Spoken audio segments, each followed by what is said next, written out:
about intuition. I'm just freestyling it because there's a lot of information, and I have actually made videos on my YouTube channel about all the details, the color of it, the sound of it. Those videos are there for you. I will make a playlist so that they can go in one spot for you. I will organize that very soon. So right now, I just want us to use this moment to contemplate how we feel about our intuition. And by the way, I offer Zoom call meditations currently on a Monday night, and I deep dive into all of these chakra series at the end of the week. And I'm gonna also look to release those recordings if I can. Depends on the quality. They might just be audios or maybe videos. We'll see, because Zoom doesn't always record in the highest quality. And just to allow yourself to go deep, I create handout notes, journaling prompts that are partially from what I've read, yes, and partially from my experience and my own intuitive awareness of where we are as a humanity and what's really going on, to really help us to activate the importance of awakening our centers of consciousness and wondering why we would block them and how that really doesn't help. And, you know, speeding up that process of really wanting to be our fullest selves, rather than waiting around and sleeping for longer, which is, of course, everybody's own timing. It's not like I want to push anything, but I definitely want to make it available. And I definitely want those of you who are feeling, you know, why have I blocked myself? I really want to move forward. You know, why am I taking so long? Why am I going through repeat cycles? I feel like I'm not thriving and I could thrive more. And all of those things, I want, you know, people that are in that position to have my encouragement, to have my support, because I know you can do it. And I know that all this wisdom is within you. We've just buried it. We've incarnated into a dimension of forgetting and remembering. I call it playing hide and seek. And that's a playful way of looking at it. And I still like it, like a child discovering what's around the corner, what can be here. How is it that I've forgotten this? I buried that because I wasn't ready to face this. Now I feel ready. I'm over having the same problem, or I'm over feeling like I don't know what I'm doing. I'm over making other people override me, or being worried about society or what people think of me. Where was that stuff ever written, that we're all supposed to fit into a box? You know, this infinite potential, why are we shutting that down? Because we've gone through a dark age of forgetting and of being really programmed through fear. And whenever you're programmed by fear, you're controllable and you are pliable, and you want to follow the masses, because on a level of fear, you know that group collective consciousness will keep you safe, like a tribe. It's a tribal primal thing. And people even to this day will still talk about having their tribe. It's very, very old. Now, yes, we have new words, maybe now community, our resonant soul family. And that's starting to evolve now from that tribal belonging, and I'm here in this group and I'm safe, and having all these weird rules, which again is also cultism. Not occultism, but cultism, where people feel they belong because they're in this group and it makes them feel safe. And that's actually, a lot of people there are wounded from their parentage and their upbringing, feeling like they don't fit in, like they didn't get loved, like they didn't feel safe. So they feel safe in a commune, which then is often exploited by people that run it, knowing these people are vulnerable and they want to belong. And again, they're getting another message of that's still not safe. Actually, you need to belong within. You need to find your inner sanctum, your inner sanctuary, trusting your intuition, coming back to the theme here, and not denying that anymore, because a lot of people have been in cults and in boxes, I might call it generally, and fitting into paradigms of society to feel safe, to be in that survival mode, and blocking their intuition, actually seeing what's going on, actually condoning it and ignoring their own wisdom. So we are coming out of that. We are coming out of this, thank God, and we can't ignore what we see anymore, what we feel. That's why more and more people gradually are becoming vegetarian, realizing the animals are kept in the most horrendous way. And animals have feelings too. And why would you want to contribute to that? And also eating that is not actually beneficial, because the fear frequencies and how they were kept and how they were killed, and that sadness of existence is now becoming part of your biology, because the frequency of what we eat, of course, affects us. We cannot separate anything. So notice that intuition, and if you ignore it long enough, you become more sick in your head, literally, excuse my way of saying it. But you block this up, you start to have vision problems, you start to not feel like you can be spontaneous and trust yourself. You're looking outside for answers because you have neglected this center of wisdom. Can you feel that? And this center of wisdom is so powerful and unique for all of us. So it's really important that we honor it. And then as a collective, we rise in massive, massive intelligence. And most of the things that are going on are not humanity doing it.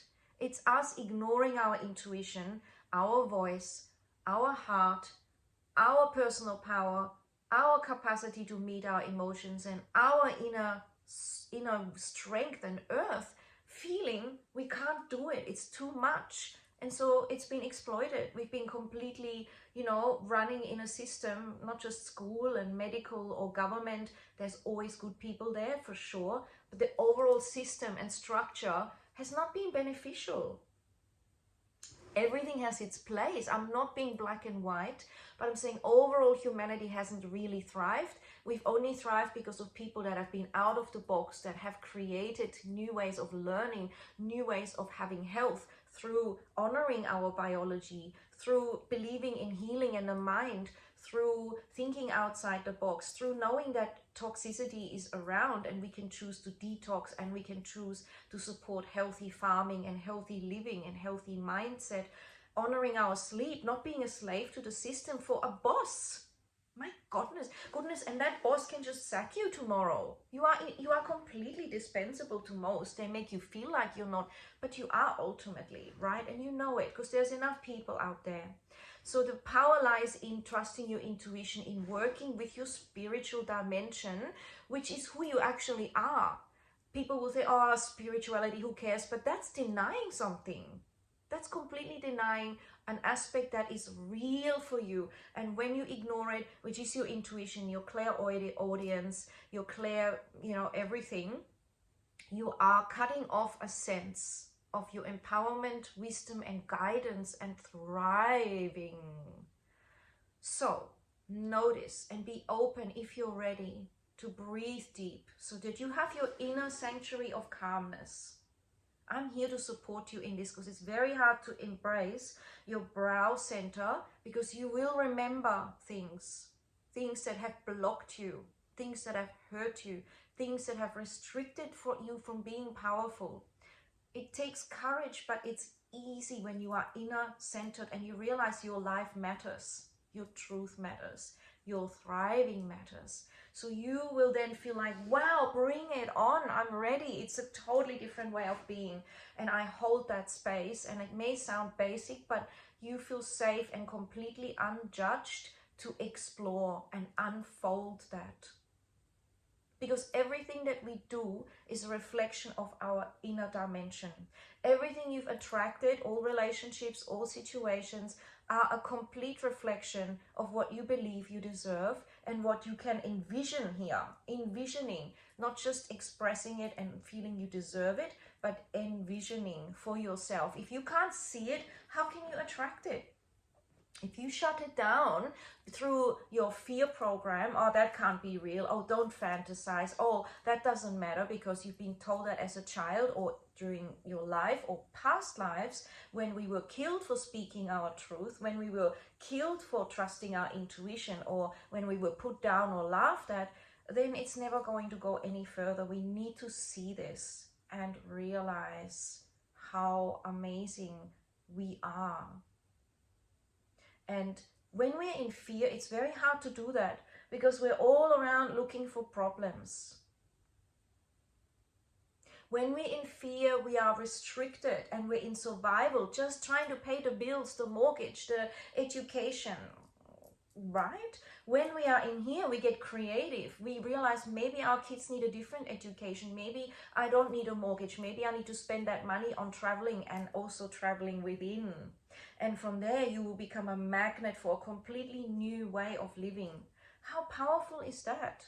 So we are therefore our own best friends and our own worst enemies. Realizing that is powerful. This is not about shaming or feeling bad. This is about going, wow, if everything around me is something to do with me, then I am the one in power to change it. As I shift my vision, as I take off my lenses and replace them with other lenses, because to fully see everything would literally frizzle out your nervous system. So it will be taking certain steps.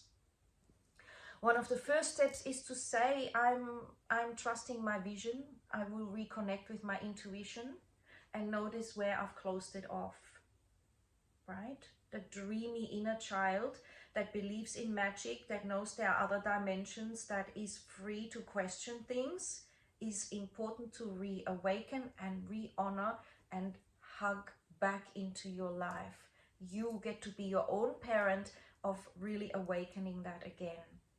So asking yourself, you know, if you've got eye problems, nightmares, problems with your brain, problems with your vision, problems with focusing on a thing that's important and staying focused on it for longer and longer and longer, whilst aware of the peripheral and what's going on, it's a seeing that's not limited.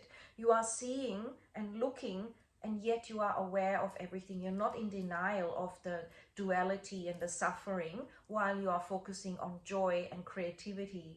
It's not like that. It's a totally different capacity when you're ready, when it's not sabotaged, when it hasn't been manipulated, blocked off, shut down, decentralized, whatever you want to call it.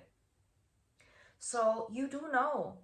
And trust yourself. The more you trust your intuition, the more it will speak and become more obvious. The more you'll recognize the voice of your intuition rather than the voice of your programming from your mother, your father, your uncle, your grandpa, your lineage, your school, your society, everything. The doctor that you sort of put all your trust into. You're in a state of hypnosis when you trust someone completely. And in a state of hypnosis, you are suggestible. This is where you can go past the critical factor, which is usually screening for truth and false, and you start to implant new ways of thinking.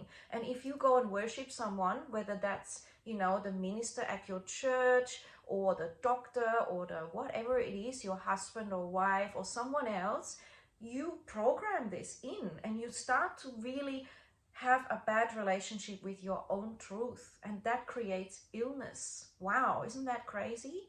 Because the way you are with yourself, your cells respond to that, your DNA activates according to it, and that is going to create your full capacity of living. There's a lot of your DNA that's dormant. When I went through my science, upbringing in university, they talked about junk DNA. And I know I've mentioned this before, but I'll mention it again. And I knew at the age of 22, when they were saying, oh, that's junk DNA, or 21 or 20, I was still at uni, so I must have been about 20 then.